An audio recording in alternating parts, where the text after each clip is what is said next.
welcome back. Last I left, I was talking about a market that my daughter and I were going to do. So I thought I'd just fill you in a little bit on how that went. It was last weekend. So this is the first market stall experience that I'd kind of done in, many years. I did briefly do some, like a really long time ago when I was younger, I think. I don't even remember. I feel like I have done it before, but not in the last, 15 years or so. And definitely not with like prints and artworks. So let me just backtrack a little bit and explain what's going on and why I did a market in the first place. I actually did it because my daughter has recently started up a small business of her own, making earrings.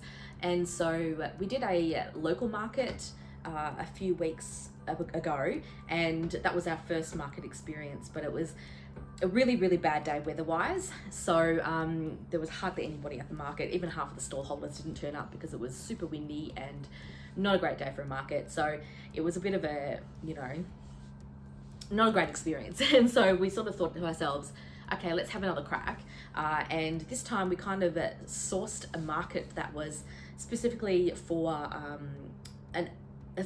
dedicated a bit more to artisans. So it's an artisan craft market, basically. So we figured doing something a bit more specific like that might be a bit more successful, because people are going to the market knowing that most of the stall holders are, handmade crafts and arts and, small businesses. So we signed up for the market and got accepted, and then we decided, started working out what we were going to do. So my daughter is making jewellery, so we did have a bit of that. I was going to be selling prints of my work, and then we had some sort of crocheted items as well, which is a bit random, I know, but we kind of threw them in too. This was just a bit of a test run to see sort of how things, how would the market go. So it's a bit hard to sort of talk about it solely as an artist selling prints at a market, because the stall was divided up between myself and my daughter. So I didn't have the whole stall dedicated to selling my art. I had like a little bit of the table, and the rest of it was, really for her stuff, which was the whole reason we were doing the market. So I can give you a kind of a review on it, but at the same time, keep in mind that I didn't dedicate this whole stall space that we had to selling my art, if that makes sense. It was a shared space between myself and my daughter. But I'll show you a bit of footage here. So this is our setup. This market, for those in Australia or in Melbourne at least, is called the Heidi Market. It's actually held at the Heidi Gallery, which is a contemporary gallery in Melbourne, and they just hold it outside in their grounds. It happens mostly during the summer months. So this market was the last for the year. No, not last for the year. Last for this sort of season. It picks back up again in November. So there's about, I'd say, 60 or 70 stall holders. It was quite a big market. We had a 3 meter by 3 meter marquee. So I had my prints set up, and I had some prints that were mounted, some smaller prints, some greeting cards. I did have some original artworks as well, but I'll talk about those later. In the middle section, we had some crochet toys that myself and my daughter had made, and then my daughter also had her earring display set up as well on the other side of the table. So the market went from, I think it started at 10 until 3. We arrived at 7:30 and set everything up. My daughter's boyfriend came along to help us just do all the, the manual labor. So it was like, the first experience that we had doing a market. So basic rundown. Firstly, we thought it was a fantastic day. It was a lot of people, way more people than the local market that we did. It was the day before Mother's Day as well. So we thought, hey, there's, probably a lot of people here for that reason. And we did sell quite a lot of stuff as well. I sold a few prints and a few cards. My daughter sold a few of her earrings, but interestingly, the majority of the stuff that we sold were actually the crocheted items and the crocheted toys. We sold heaps of them. And that was really interesting because I think the main reason that we sold so many of them was because at this particular market, there was nothing else available for children to purchase. Like everything was very much, you know, directed at adults, and specifically like mums, and I'd say like women just in general. But of course, like there were heaps of families there. Heaps of families came, and so I had a look around the market of the other stalls, and everything was like really beautiful stuff. But there was nothing for kids except for our stall. We had these little, you know, squishy crochet toys that we'd made, cute little bunnies that my daughter had made, and like, yeah, little octopuses, and she'd made heaps of stuff. And we kind of just, it was interesting, we kind of threw that stuff on the table as a bit of a last minute thing. Like we started thinking about 2 weeks ago, you know, let's just make some stuff and see what happens. It wasn't really the focus of our table though. Like we were trying to market her earrings and, you know, my prints, but most of the stuff that we sold on the day were actually these crocheted items. And yeah, that was interesting. And that was because it was the only thing for kids to buy. Like we had heaps of kids coming up to the table, and everything that the items, they were all like $5, $10, $15, because they were only like little squishy toys. And so yeah, we ended up selling heaps of them, and it was like where we were positioned in the market as well. We kind of were near the start of the market, so people would come in, see our stall, and, you know, then do all the other stalls, and then they'd have to pass us on the way out again. And so the kids would see it, and the mums would be like, all right, let's have a look at what else is around, and then do the full circuit and come back and buy a few squishies on the way out. So yeah, that was interesting. And so we definitely found that niche. Like we are definitely going to go back to that market when it starts up again at the end of the year. Like I said, it's in November, it picks back up again because we're coming into the winter time in Australia. So most outdoor markets close up over winter because it's not pleasant. Well, mostly in Melbourne they do anyway, because we're sort of down in the south of Australia. So it's cold. And so the markets all close up over winter. And so it picks up again at the start of summer. So we are going to try and go back again and do it at the start of summer. The other thing I was going to mention as well, I actually did, went and talked to a couple of the other stall holders. I was just doing a bit of browse around, and I got talking to two ladies. One was made beautiful handmade ceramics, and the other lady was actually next to us, and she was making dog vests. And they had both done this market quite a few times previously, and interestingly, they said that that day was actually incredibly quiet. They both said separately that they'd never seen it that quiet. Now, in comparison, my daughter and I thought it was really busy. Like, we thought, wow, there are so many people here. This is fantastic. We're getting heaps of people coming in and looking at stuff, and people taking business cards and talking to us. And we thought it was great. We thought there was heaps of people there. Turns out it was a really quiet day. And normally they would expect 2, 3, sometimes 4 times the amount of people that were actually there, which is crazy. So we're like, wow, this was a really great market, but really it was actually, for that particular market, a quiet day and quite a slow day. So that's another reason why we're definitely going to go back again at the end of the year and do this again at this particular market. Now, as for the art, the art side of things, again, I can't really give an honest opinion on whether it was worth it, because I really only had a small part of the table dedicated to selling my prints. You know, because that wasn't the reason why I was doing the market. I was doing it to support my daughter, and like, you know, I figured since I'm going to be there anyway, I may as well throw some prints onto my table and some business cards to see what happens. Circling back, going all over the place here. Circling back, I did have some original artworks available as well that I was selling. They were left over from when I did the open garden a few weeks ago. I had some of my just original works on paper. I had them mounted and put into, you know, plastic wrappers, and I was selling it at the open garden. I sold a few of them there, but I did have half a dozen or so left over, so I took them to this market as well. Interestingly, I didn't sell any of them. No one was interested in the originals. They all looked at the prints. I had 8x12 prints mounted in 11x14 frame mount, and I had 5x7 inch prints that weren't mounted. They were just in individual, and I had greeting cards, and they were the things that sold. I did have a lot of people asking. I had a print in a frame, and I had a lot of people say, hey, are you selling them in the frame? and I had to keep saying, no, that's just for the display. So I'm contemplating maybe just getting some frames and putting some prints into frames and selling a framed option, because I had at least 2 or 3 people ask about that. It was a great day. It definitely encouraged us, and I think that we will be approaching this market again. We are now this particular market, they do have, or the company that runs this market does do an indoor version as well called the Rose Street Market, but when I looked a few weeks ago, all of the positions for that, for stall holders, were booked out.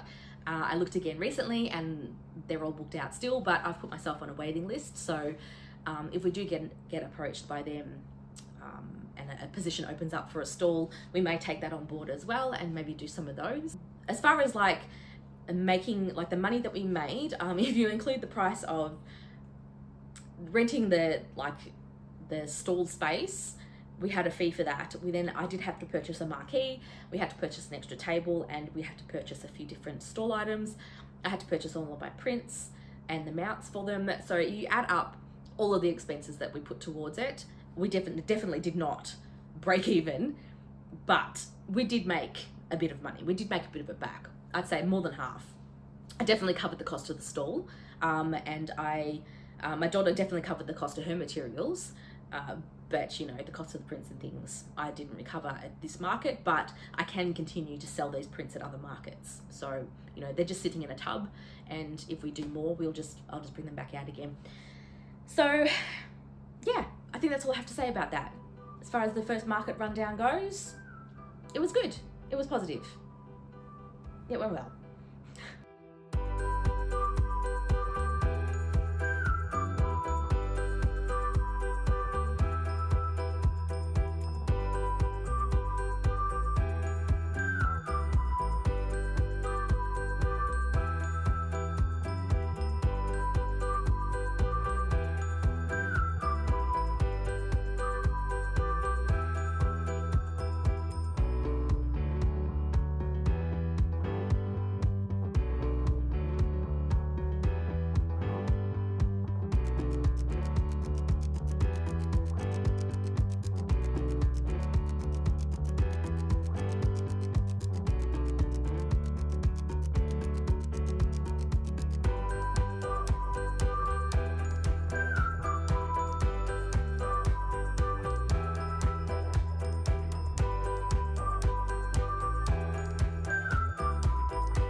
So this is a bit of a sketchbook I flipped through for you all. This is an Etcher sketchbook. I think it's just their standard sketchbook. Comes in like a pack of 3, I believe. I've had these for ages, but they've just been sitting empty. I think I started one and then I don't know, for whatever reason, I probably bought another sketchbook and then started that one. So this has been hanging around for a while. Empty, and so I actually started working in it in March 2023. So we're now at the beginning of May, well, halfway through May. So it's about 2.5 months I've been working on this. And so yeah, I just thought I'd give you a bit of a flip through of this sketchbook. Most of these are just, I think I mentioned before in some videos that I use my sketchbooks as a way of just creating without really needing any reason. So they're not necessarily planning for future artworks or you know, doing anything specific. It's more just, I feel like creating, I feel like painting, I feel like, you know, doing something, and so I'll get my sketchbook out and do it. It's not necessarily, you know, anything particular. So you'll notice that there's like a lot of really random things. There's no theme or rules, quote unquote, that I'm following. I just use my sketchbooks however I feel like using them. But this one here is a sketch. I believe it's mostly just watercolor and pencil, possibly some Inktense pencils. I don't have a full set of these Inktense pencils, but I do have about, I don't know, a dozen or so different colors that I use. And I really like them for sketching because obviously they're water soluble, and so you can do your initial marks and your initial sketches and then fill out space by adding water. so you don't spend so much time, you know, colouring in. You can sort of push the paint around and it fills up the space a lot quicker. And then once that's dry, you can come back in on top of it with the pencils again, re-wet it and create another wash. And yeah, they're really nice for layering and building up. So this is, yeah, by the looks of it, a bit of other pencil as well probably. I've got some luminance pencils that I use. This is my, I'll just put this in shot. This is my little pencil case with most of the pencils that I use in this sketchbook. So there is a combination of, there's some of the luminance pencils. What else we got? We've got some Rembrandt aquarelles. We've got some, obviously some Inktense. There's some of the Faber-Castell watercolor pencils as well. There's a bit of everything, like, yeah. It's a bit of a hodgepodge. I've mainly chosen things for colors, not necessarily because of brands. Like, I'll just pick the colors that I want. And so yeah, these are the ones I've been using in this sketchbook. And this pencil case is really handy. It's a bit chockers at the moment because like it only just closes. I kind of need to cull a few colors. I've got a couple of doubles ups and things in there, but that's what I've been using as far as pencils go. What else have we got? Okay, so yeah, so these were all the sketches that I did at our Easter holiday. I went down to Port Welshpool. Sorry, I know there's a bit of shadow happening here. Sorry about that. Yeah, so we went to Port Welshpool. So what I did before I left was a few pages in a row. I just splashed down some acrylic ink, some watercolor washes, just over the pages. So before I sketched anything, I went in and threw some color onto the pages just to get something down, because I knew I wanted to sort of just do some sketching, but I wanted to have like a wash of something underneath it, just so the page kind of looked a bit, you know, not as perfect, I guess. So yeah, these were just some seagulls and this little guy sitting in a puddle. This is a view that we had while we're waiting to launch our boat. Our boat, it's quite a large boat, and so we need to wait for high tide to launch it properly. And so we had about an hour and a half to kill before we could really launch it. So I just sat and did this sketch of the pier.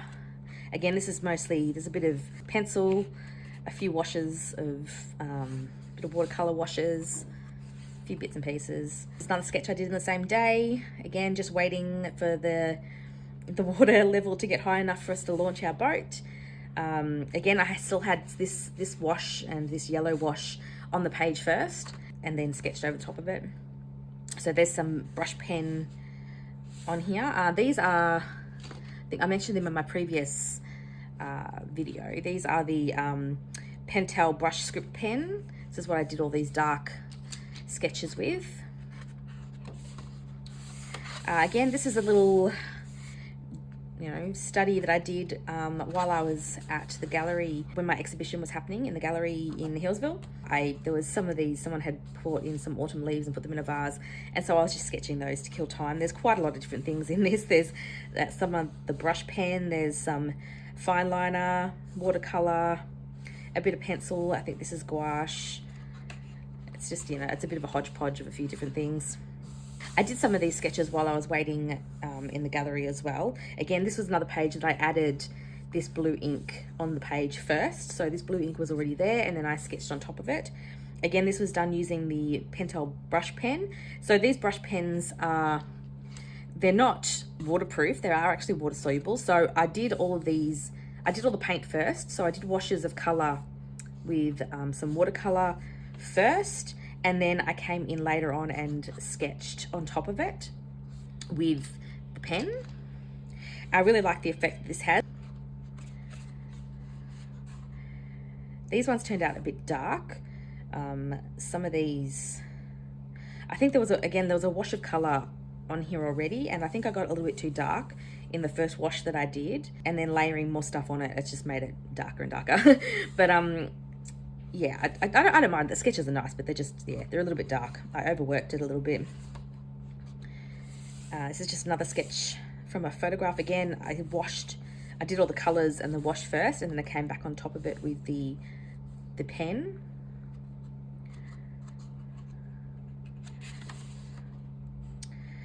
Again, I think these are, yeah, these are the Pentel brush markers. Again, I bought a set with a lot of different colors. I think I mentioned this again in my last video. I got a set with lots of colors, and so I was just testing out the colors. You can see that the colors are very vibrant, and so I was just sort of testing them, you know, to see what happens when I add water and blend and smush it around. So it's a little bit, again, overworked and a bit dark, but this is really just a page where I was testing out the colors and layering things. Again, this is the brush markers again, and same with this whole sketch is all just these Pentel brush pens and a bit of water to sort of blend it out.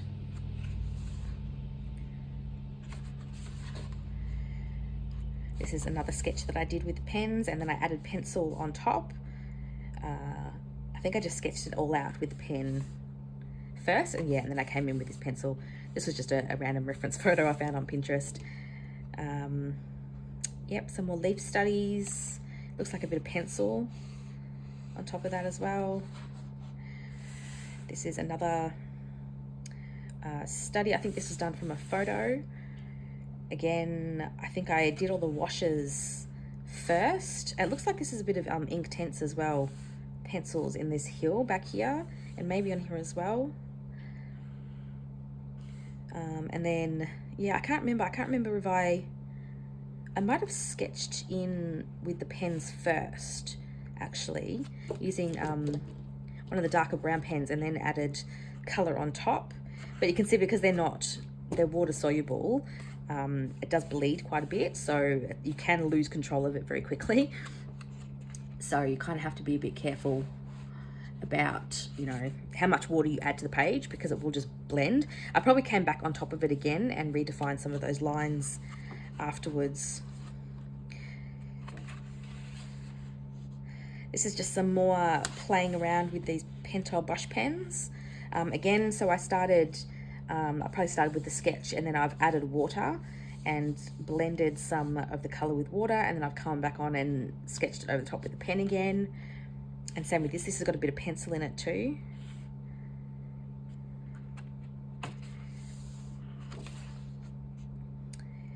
More brush pen sketches. This is just some pots I found on Pinterest. They're like really nicely glazed pots I thought were really pretty, so I just sketched those. And a little watercolor. Again, I think with this one I did the watercolor first, and then I came on top of it with the pen, just here and there, just to outline a few of the strawberries and the bottom of the vase. I really like this illustrative sort of effect that it has. Yeah, I think I talked about this page again last video, because this is on my Patreon. I did this sketch in watercolor, and then I went back over it with these Pentel pens again. So you can see this demonstration on Pinterest, not Pinterest, Patreon, that's the word I'm looking for. And same with this one here.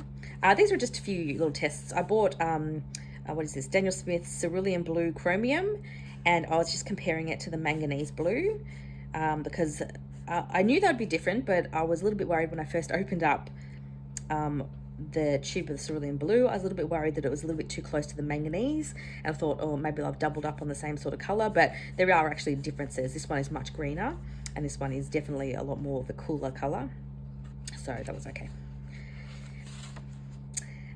This is just some sketches of my kitties.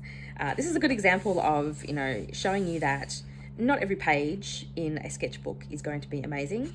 These were just really quick sketches I did with one of the brush pens, just sketching from life. This is Luna and Bean.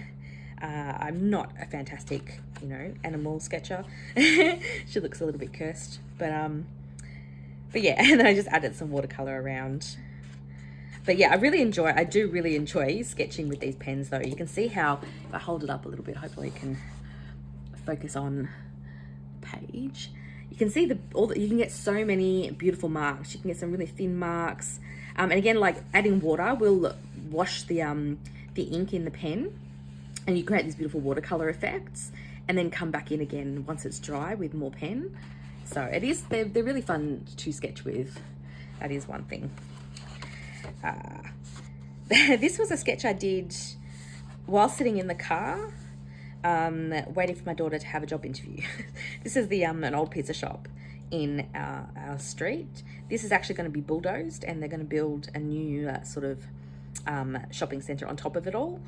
And yeah, I've kind of been inspired a little bit by some urban sketching YouTube videos I've been watching.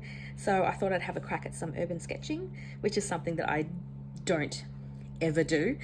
So yeah, it was fun actually working on the perspective and getting everything looking like, you know, recognizable, and getting the angles and the shadows. And I only had like, this is maybe 15-20 minutes at the most. It was a very quick sketch, but yeah, I quite liked that. And yeah, this is pencil and watercolor again. Probably, by the looks of it, I added the watercolor first and then came back over with pencil. I don't know if I sketched it first or not, I can't remember, but I was really playing around with pushing up the volume in the colors, like these really bright yellow bark and this purple hill, and working with a lot of really vibrant colors, and just building up layers. Again, this is another little sketch that I did. This is actually using a fountain pen. Let me see if I've got it here. Yeah. What's this? This is a Pilot Petite one. So it's a really cute, teeny tiny little fountain pen. If you just pop the lid on the back of it, you know, it makes it easier to hold. But yeah, this was like a really cheap fountain pen, I think maybe $10. But yeah, it's really fun for sketching. Again, the ink is like, it's not waterproof ink. So once you start to add water, you can create washes and fill out the page with washes. And then I came back over it with pencil just to add color. So that was another maybe 20-minute sketch or so of just a still life setup that I had in my studio. So these are all studies in watercolor. Working on these actually, even though at the start of this video I said that I don't usually sketch in my sketchbook a lot necessarily to work on future paintings with, but these are actually sketches for future paintings. I really want to create a large scale painting with all these trees and distance and color in the background. So I was kind of working out a color scheme for this. I haven't started that yet, but I really liked playing around with like colors in regards to the bark as well. Like I want this really nice purpley sort of cool purples and things happening in the trees, and then light back here. But yeah, these are just mostly watercolor. I think there's a little bit of pencil in some of these darker areas. Bit of luminance pencils probably. Again, more playing around with color and watercolor and pencil. Again, there's a little, you know, color swatch here. This one was watercolor and pencil again. These are just, yeah, these would be quick, maybe 10-minute studies. So these are the most recent pages I did. I've actually recently signed up on Patreon to a few different artists that do sketchbook Zoom calls. I really want to sort of try and push myself to create a more variety of stuff in my sketchbook. So at the moment you'll see most of the things I'm creating are very, you know, landscape or still life based, and I really want to push myself to be a bit more illustrative and storytelling in my sketchbook, I suppose you could say, and just playing around with different subjects. And I can never think of what to paint or what to draw, and sometimes like I said, my sketchbook is more a chance for me to just create something with like maybe I have 10, 15, 20 minutes. I just want to paint something. Maybe I'm killing time, or I'm feeling creative but I don't want to start a painting, and so I then turn to my sketchbook and just create something. But it is very hard to think of what am I going to paint? What am I going to draw? Besides just doing, you know, what I feel like is the same things over and over and over. So I signed up to Sarah Dyer, Emma Carlisle and Katie Moody. They all do sketchbook sessions where they will meet on Zoom or do like a live feed and have reference photos that they have picked out, and you just sort of join in with them doing some timed sketches and some timed drawings. Now, most of their live sessions I can't make it to because of the time differences. I'm in Australia, and I know Sarah, and actually all three of them are over in England, I believe. So like they're, you know, the timing doesn't work out, but they all have recorded their sessions and you can have access to them on Patreon. You can sort of watch them afterwards. So this is the Sarah Dyer's Patreon session, the most recent one that she did. So I didn't make it to the live stream, but a few days before the live stream, she did put the photos that she was going to use up on her Patreon. And so on the same night as this live stream, but a few hours earlier, I sat down and just did my own, you know, little sketchbook session using her reference photos. So these references were all themed with like flower shows and gardening and you know, something totally different that I, you know, don't normally obviously sketch. So yeah, it was really interesting, and I just set the timer for myself to do a couple of random sketches. So this was just a 5-minute little sketch. This was a 10-minute, again, a combination of watercolor and pencil mostly.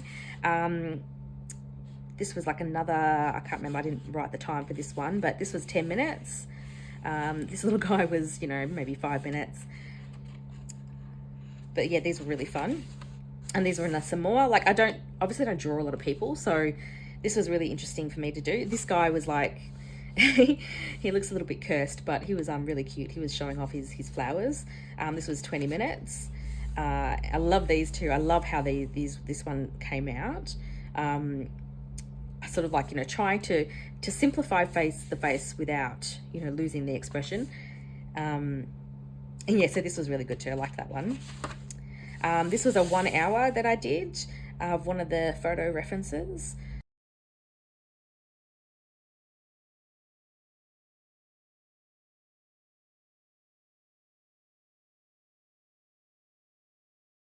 Yeah, I really like this. Out of all of them, I think I like this one the best. It's still, these ones, I think they feel a little bit too tight. But as I sort of got into the, you know, the process of it, it definitely loosened up. I didn't sketch this with pencil at all. I just went straight in with the watercolor and basically sketched with the watercolor. Sorry, not the watercolor, the gouache. But I've used it kind of like watercolor, so it's not thick gouache. Maybe in her face there's a few thicker layers, but it's mostly watery. But yeah, I really like this one. I think this is like the looseness of it is really successful. And yeah, that's the last page. So this was just some swatching that I did. So yes, anyway, I'm gonna be trying to do more of these sort of sketchbook sessions using the patrons that I've subscribed to, just to sort of push myself in a bit of a, you know, push myself a little bit more and force myself to use more pages, because yeah, like even just this, you know, I was sketching for a few hours, so I filled 1, 2, so what, 4 spreads just with this sketchbook session alone. So that's pretty good. Like normally I'll do like maybe one half a page, and yeah, I managed to get heaps of stuff done. And I just feel like this kind of stuff makes the sketchbook a lot more interesting to look at, rather than just landscape. I feel like I'm very repetitive with my themes, which, you know, that is what I paint mostly, so it kind of makes sense, but it's boring and I want to push myself to do other stuff. So I really enjoyed this session. And so the great thing is that you can go back and watch previous sessions. So I think most of these ladies only do like one session every couple of weeks. I think it is once a month maybe. So you can go back and watch previous sessions. So I'm going to go back and watch a few of the other sessions that I have lined up and maybe do some more. But yes, that's the most recently filled sketchbook that I have. Oh, sorry, I know I keep bumping the camera. Sorry, it's probably driving you nuts. Yeah, but that's the most recent sketchbooks that I have filled. So I hope you enjoyed looking through that. So the last thing I wanted to briefly talk about today was how I've been using my gouache in my sketchbook, because I've been sort of experimenting with a few different ways of carrying gouache to travel with. If you've been following me for a while, you know that I am doing a retreat in Greece, an art retreat, and we'll be using mostly gouache and watercolor for that retreat. So I've been trying to find a few ways, or experimenting with a few different ways of taking gouache for travel purposes. So I've narrowed down that this so far has been the best thing that I've found. This is just a regular storage container. It's meant to be for like notions. So for example, maybe beads or, you know, stuff that you have to divide up into little containers, keep separate, like it might be clips or fasteners or beads or whatever it is you're doing. But I've been using this as a gouache palette. So it comes with, it's obviously not completely airproof, but that's okay, and I'll explain why in a minute. See if I can get this open with one hand. So this is, these little sections, they can be removed, so you can pull them out. So what I did was I just squeezed my tubes of gouache into these little sections. So I've got 2 blues, 2 greens, 2 yellows, an orange and a red, and then 2 sections for white. And what I did was I left the lid open and I deliberately let it dry. So they're a little bit tacky still, but because I only used them the other day. But essentially these were dried solid.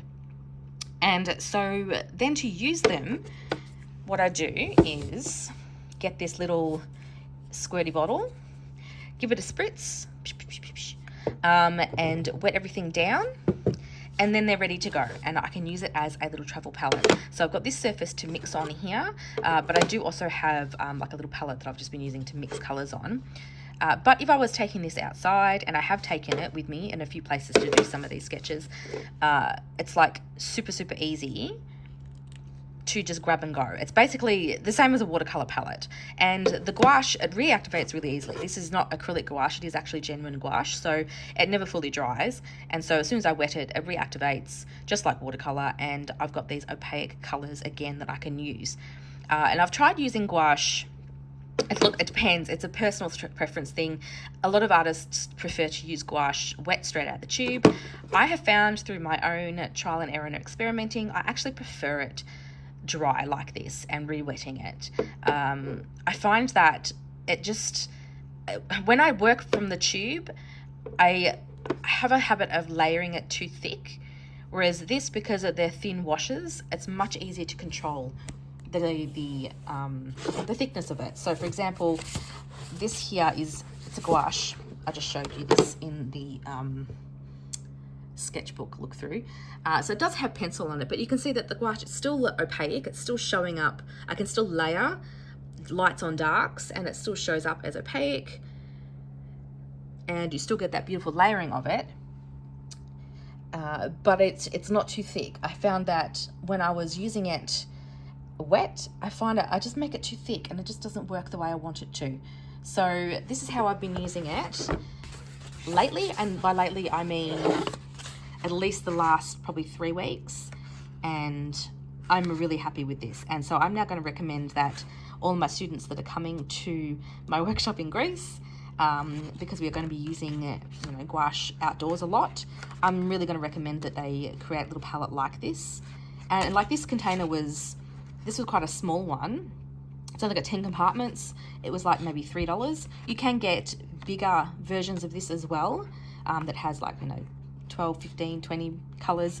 I mean, I work with limited palettes, so I don't need that many colors. Like this whole sketch was done with just these colors here. But yeah, this is a really great way. And so even when I'm working with watercolor and gouache together, sorry, I'm gonna have to try and open this with one hand. Oh, come on. Okay. I can have my watercolor palette set up and mix colors, and I can have my gouache palette set up and I can mix colors, because I usually do like washes initially with watercolor and then I'll go to gouache, and so I can work with them really easily that way, and so much easier to travel with and cheap as well. Like you could do this with gouache as well, but these little pans, they're only half pans, so they're quite small, and so you can fit heaps more gouache. Like these aren't even full. Like you can see, I've only just really a third filled them. If I filled these containers all the way to the top, this palette would last forever. But I felt like I wasn't sure whether it would work. I wasn't sure if they would bleed underneath or if it would stay, put. So I didn't want to commit to filling up these little tubs, but now that I know that it works, I can probably fill it up, because you can see I'm already starting to get a bit low, especially with like this blue here. But yeah, so that's just my little, art tool tip for the day. So that's all I have for today. Thanks again for joining me. If you are new around here, make sure that you do subscribe so that you get notified when I release a new video. And I hope that you are all well, and I will see you next time.